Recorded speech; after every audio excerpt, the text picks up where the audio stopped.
بعضې علما بیا داسې محاکمه کوي چې بوجه ما خو باید پوه شي چې د اوس ته په مانځه ولاړې که نه مسلمان یې اوس اللهم ربنا سبحانه اللهم صل دومره خو پې پوه شي چې هغه چې شی ده او دا چې شی ده او دا چې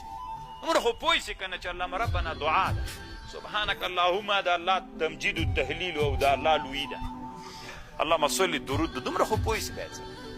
چې دې مطلب چیرې دې مطلب یعنې طالبانو روح الماني دلته وایي ذکر کې باید هغه زړه حاضر وي زړه حاضروالی دا منه طالبان لږ خو پوه شئ چې زه څه وایم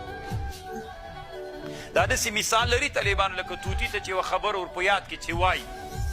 دا په دې څه پوهېږي چې دا کنځا ده که دا چې څه معنا لري څه پوهېږي یا لیوني ته یوه خبره ور په یاد ور زده کړي هغه هره ورځ ځان سره وایي که کنځا ور زده کړي که هغه ښه صفات دغه خو طالبانو څوک نو دا داسې مثال لري طالبانو دا ډېره ښه خبر ده ما خپل هم دې ته زړه میلان کوي لکه انسانان باید دومره عربیت زده کړي